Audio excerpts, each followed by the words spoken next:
नीतिकार हमें सिखाते हैं कि अपने जीवन में हमें दुर्घटनाओं से बचना चाहिए। जिसको भी जीवन में ऊंचाइयां चाहिए हो, बड़ी बड़ी विभूतियां वैभव चाहिए हो, उनको दुर्घटना से बचना चाहिए। और दुर्घटना होती है असावधानी से। ये असावधानी किसकी है? आपकी। किसके द्वारा? आपके द्वारा। किसके लिए? आपके लिए। और सबसे बड़ी दुर्घटना आपके जीवन का आपका क्रोध है। क्रोध एक प्रकार का पागलपन है। हुक, कहते ना, हुक उठाई तो वो क्रोध आ गया तो व्यक्ति आपे के पार हो गया। आपका भोजन, आपका शयन, आपकी क्रियाएं, चीज़ों को देखना, ये सब आपके क्रोध के कारण बन सकते हैं। क्योंकि गलत वाहन पर सवार हो गए तो दुर्घटना निश्चित है। क्रोध की परिणति बनाए रखे तो दुर्घटना निश्चित है। अहिंसक लोग जो होते हैं उनके अंदर क्रोध की तारतम्यता कम देखी जाती है। जो हिंसक होते हैं उनके अंदर तारतम्यता ज़्यादा देखी जाती है। कैसे? एक व्यक्ति प्रतिदिन बाजार से मुर्गा खरीद कर लाता था और अपने घर में उसके टुकड़े करके खाता था। समझना, उसके 3 बच्चे और तीनों बच्चे यही देखते थे कि पिताजी रोज मुर्गा लाते हैं और काटते हैं।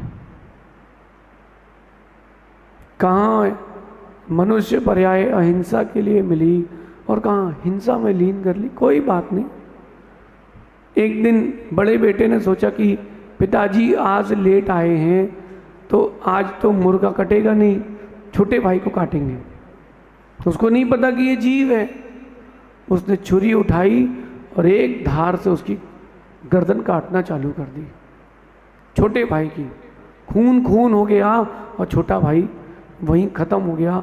माँ ने चिल्लाने की आवाज़ सुनी, दौड़ के ऊपर गई। तब तक बड़े भाई ने डर के मारे कि माँ डांटेगी मारेगी, छत से छलांग लगा दी। छलांग लगा दी डर के मारे। और जो तीसरा था वो नहला रही थी, पानी के टब में छोड़ के आ गई। तीनों समाप्त हो गए। समझना, आपकी हिंसा आपके जीवन का विनाश कर सकती है, क्रोध का बड़ा कारण बन सकती है। क्रोध से बच के रहना, क्योंकि क्रोध के वाहन में जो सवार हो जाता है उसके जीवन में दुर्घटनाएं निश्चित हैं। क्रोध, जो व्यक्ति क्रोध करता है ना, क्रोधी, कभी उसका चेहरा देखना, कभी उसका चेहरा देखना एकदम लाल पीला सा हो जाता है। उस समय व्यक्ति होश में नहीं रहता। जो नशे में हो, समझ में तो आता है कि नशे में है, लेकिन थोड़े दिन बाद, थोड़े देर बाद नशा उतरता है तो वो होश में आता है। लेकिन जो क्रोधी होता है उसका तो विनाश के बाद ही होश आता है। शराब पीने वाला तो नाली में कहीं पड़ा मिल जाए वो अच्छा है, लेकिन जो क्रोध का जीवन जीते हैं वो अच्छे नहीं है। क्योंकि क्रोध का जीवन जीने वाले अपने साथ साथ दूसरे का भी विनाश कर ही देते। कभी आप लोगों ने गुस्सा किया जीवन में और गुस्से में कोई चीज़ फेंक दी हो, या किसी को अपशब्द कह दिया हो, किसी को धक्का दे दिया हो, किसी को मार पीट दिया हो? सोचना, चिंतन करना, वो क्रोध आपके विनाश का कारण बना है कि विकास का। जो लोग थोड़ी थोड़ी सी बात पर क्रोध करते हैं ना, तो मैं तो उनको कहता हूँ चटके राम है। चटके राम, कुछ हुआ नहीं कि वो फुलझड़ी देखी नहीं देखी? फुलझड़ी देखी आप लोगों ने? वो जो फुलझड़ी होती है, हल्की सी आग चिंगारी मिली हो, चट चट चट चट चट चट चट चट। ऐसे ही कुछ लोग होते हैं, वो थोड़ी सी बात कुछ हुई नहीं कि चट चट चट चट एकदम जल पड़े। लेकिन जो फुलझड़ी के साथ होता है वही उसके साथ होता है। फुलझड़ी जलाने के बाद, रोड में फुलझड़ी जलाने के बाद कहाँ फेंकते हो? कहाँ फेंकते हो? नाली में। फुलझड़ी जलाई होगी आप लोगों ने, तो फुलझड़ी जला करके जलने के बाद कहाँ फेंकते हो? नाली में, किसी का पैर ना पड़ जाए। ऐसे ही जो लोग क्रोधी होते हैं, क्रोध करने के पश्चात साथ के लोग उनको नाली में फेंक देते हैं, कोई पूछता नहीं। शांत स्वभावी बने। किसी भी काम को संपादित करने के लिए शांत रहना आवश्यक है। क्रोध से तो काम बिगड़ते हैं, बनते कहाँ हैं? माना कि कोई व्यवस्थाएं गड़बड़ हो गई तो व्यवस्थाओं को व्यवस्थित करने का विचार आना चाहिए, क्रोध करने का नहीं। और व्यवस्थाओं को व्यवस्थित करने के लिए व्यवस्थित ढंग से ही कहना चाहिए। आपकी इच्छा सुबह सुबह भोजन के वक्त पराठा खाने की थी और आपकी माँ ने रोटी बना दी। गुस्सा मत करो, एकदम आग बबूला मत हो, शांत रहो। धीरे से कहना, माँ मुझे पराठा खाने की इच्छा थी, कोई बात नहीं, अभी रोटी खा लेता हूँ, शाम को पराठे खिला देना। एडजस्टमेंट। लाइफ में जो व्यक्ति एडजस्टमेंट करके चलता है वो कभी क्रोध नहीं करता है। आप लोगों को क्रोध आता है ना, इसका मतलब लाइफ में आप लोगों ने एडजस्टमेंट नहीं किया। छोटी छोटी बातों में क्रोध प्रारंभ होता है और सर्वनाश में जाकर के वो समाप्त होता है। मैं तो क्रोध को एक बुरे विचारों की खिचड़ी मानता हूँ। जो आपका क्रोध है ना, वो बुरे विचारों की खिचड़ी है। जैसे खिचड़ी में दाल, चावल, पानी, नमक, जीरा, मिर्ची, मसाला होता है ना, ऐसे ही क्रोध जो है वो आपके बुरे विचारों की खिचड़ी है। उसमें द्वेष, ईर्ष्या, राग, अपमान, भय, अपवाद, घमंड, अविवेक और भी बहुत सारे अवगुण मिले होते हैं। जब भी क्रोध करना, यही सोचना मैं अपने साथ साथ दूसरे का भी विनाश कर रहा हूं। क्रोध में बहुत लाभ है, क्रोध की बहुत लाभ है। हाँ, घबराना नहीं, मैं सही कह रहा हूं। क्रोध के बहुत लाभ हैं। जो लोग क्रोध करते हैं उनको बहुत लाभ है, उनका पैसा ज़्यादा खर्च नहीं होगा क्योंकि वो अकेले रहेंगे। उनके साथ रहना कोई पसंद नहीं करेगा। हाथ में अंगारा हो, हाथ में अगर अंगारा हो जलता हुआ, कौन रखना पसंद करेगा? चलो, अगर कोई उस अंगारे को किसी के ऊपर फेंकना भी चाहे, पहले तो वो स्वयं जलेगा, फिर कहीं जाकर के सामने वाला जलेगा। वो भी तब जलेगा जब तुम्हारा निशाना सही होगा। क्रोध करने के बहुत फायदे। सबसे पहला फायदा, क्रोध करने वाले को ज़्यादा पैसा खर्च नहीं करना पड़ता क्योंकि वो अकेले रहता है, उसके साथ किसी को रहना पसंद ही नहीं।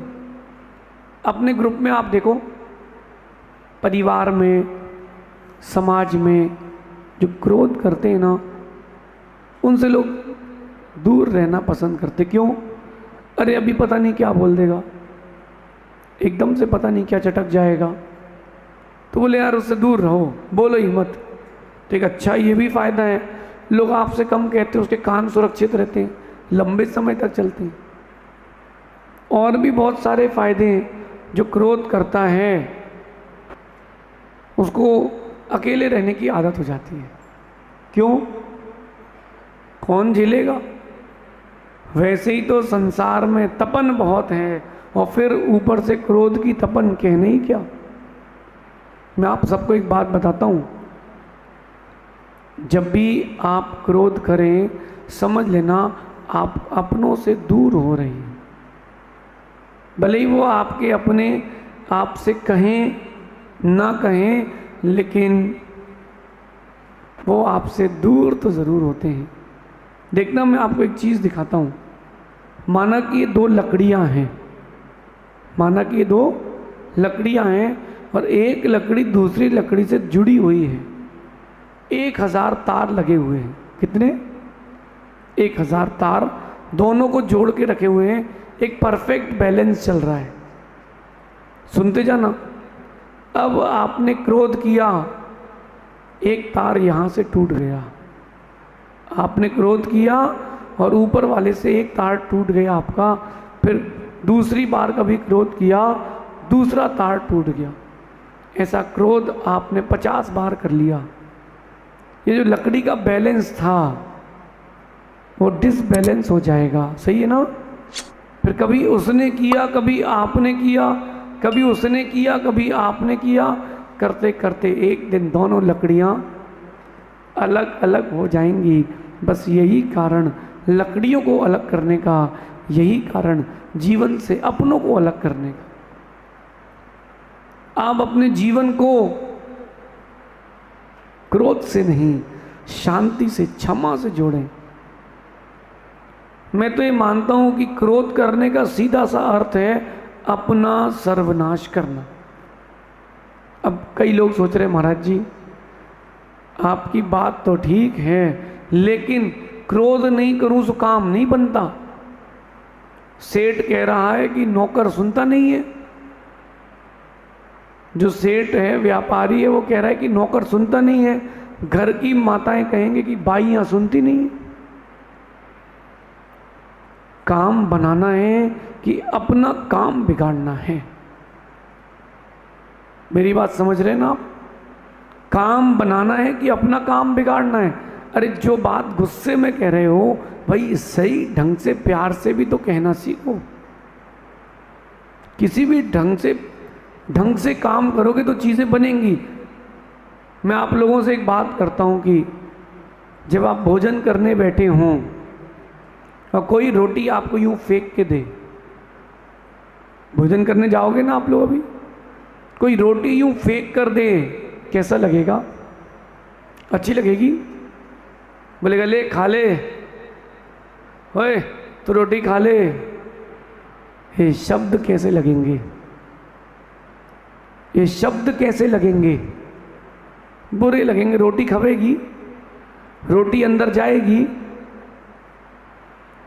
जब आप क्रोध करते हो और क्रोध के ढंग से किसी को कोई बात समझाते हो तो वो बात अंदर नहीं जाती, बात बिगड़ जाती है। वही व्यक्ति रोटी अगर प्यार से दे दे तो भैया ये रोटी आपके लिए, एक और ले लीजिए, और वही रोटी फेंक कर दी। वही बात तुमने गुस्से में कही, ताव में कही, और वही बात तुमने धीरे से, शांति से कही। व्यक्ति स्वीकारेगा, व्यक्ति उस बात को स्वीकारेगा। इस बात को समझना बहुत आवश्यक है। आपके जीवन का सबसे पहला शत्रु है आपका कोप। थोड़ी सी इच्छाएं पूरी नहीं हुई, एकदम आग बबूला, एकदम आग बबूला। चाहे इंद्रिय सुखों की बात हो, किसी भी सांसारिक सुख की बात हो, शांति का जीवन जीना, क्रोध का जीवन मत जीना। आप लोग बताओ कि दूध पी रहे हो आप, आपके हाथ में एक गिलास में दूध है, उसमें उस दूध में 3-4 चम्मच मिट्टी है, 1-2 चम्मच, सुनते जाना, नीम है, और आधा चम्मच नमक है। वो दूध कैसा लगेगा? वो तेज गरम है, पीना है, कैसा लगेगा? और उसी जगह दूसरी गिलास में ठंडा दूध है, उसमें 2 चम्मच मिश्री है, 1 चम्मच थोड़ी सी इलायची है, थोड़ी सी दालचीनी है, गुलाब की पत्तियां डली हैं। कैसा लगेगा? कौन सा दूध पीना पसंद करोगे आप? हाँ, मिश्री वाला, नीम वाला? अरे दूध तो मीठा है, दूध तो मीठा है, कोई बात नहीं, नीम वाला पी लो। नहीं महाराज, मिश्री वाले का अलग आनंद है। ठंडे वाले का कि गर्म वाले का? हाँ, ठंडे वाले का। यही बात अगर समझ में आ जाए तो आप मनुष्य रहते रहते भगवत्ता की ओर ना चले जाओ। वो जो आप क्रोध करते हो वो आपके जीवन के दूध में मिली मिट्टी है, नीम है, कड़वा जहर है। अपने जीवन को, अपने जीवन के दुग्ध में शांति का घोल घोलें, परस्पर में प्रीति से, शांति से जिए। अब मैं कल पहले आके बैठूंगा क्योंकि मुझे आगे बैठना है। भाई अच्छी बात है, तुम जल्दी आकर के आगे बैठ जाना, लेकिन कोई बैठ चुका है तो उसको धक्का मार के उठा मत देना। क्योंकि जब क्रोध आता है ना, तो क्रोध अकेले नहीं आता, सेना लेकर के आता है। किसकी? द्वेष की, ईर्ष्या की, घमंड की, अविवेक की, अपमान की। इस सेना लेकर के कौन आता है? क्रोध। इसलिए क्रोधी ना बने। अगर आप क्रोधी बन गए तो पूरी दुनिया तुम्हारी विरोधी है। मैं तो ये मानता हूं कि जो क्रोधी व्यक्ति है उसको टैटू बनवाना चाहिए। क्या बनवाना चाहिए? टैटू। उसको माथे में टैटू बनवाना चाहिए, हाईली फ्लेमेबल। एक यहाँ खोपड़ी का निशान, जिसको क्रोध करने की आदत हो, एक यहाँ खोपड़ी का निशान क्रॉस वाला, और उसके नीचे लिखा हो keep safe distance highly flammable, कि भाई मुझसे दूर रहो, मैं कभी भी फट सकता हूँ। ज्वालामुखी तो फिर भी ठीक है, फटने के पहले भूमि कंपित करता है। कम से कम वो पेट्रोल, फटाके, बम वो ठीक है, पता तो है कि आग लगाओगे तब फूटेगा। लेकिन जो क्रोधी व्यक्ति रहते हैं वो कभी भी फूट जाते हैं। एकदम से मालूम चला क्या हो गया, बोले भाई चटक गए। लोग आपकी हंसी ना उड़ाएं, लोग आपसे प्रीति करें। इस नीति को अपने जीवन में उतारना। पहला दिन आपके पर्युषण पर्व का पहला दिन और पहली शिक्षा, शांत रहना सीखें। शांत रहना सीखें, अंदर से खाली होना सीखें। कचरा भरे रहोगे कसाय का तो अंदर गंदगी फैल जाएगी, लोग आपको पसंद करना बंद कर देंगे। ये नीति अपने जीवन में उतारना कि क्रोध बुरे विचारों की खिचड़ी है, उस खिचड़ी को नहीं खाना। हमें तो शांति की खीर खाना है, जिसमें काजू डले हों, प्रीति के काजू डले हों, जिसमें परस्पर की प्रीति की किशमिश डली हो। ऐसी खीर का सेवन करना, कसाय का सेवन नहीं करना। क्रोध करेंगे छोटे हो जाएंगे, शांत रहेंगे बड़े हो जाएंगे। दो व्यक्तियों का झगड़ा हो गया, एक शांत था और एक बहुत मारा पीटी कर रहा था। गलती शांत वाले की थी, रिपोर्ट मारा पीटी वाले की लिखी गई। समझ गए होंगे, शांत रहेंगे सब अच्छा हो जाएगा। ऐसा अपने जीवन में उतारना। शेष आगे दिखेंगे। भगवान महावीर स्वामी।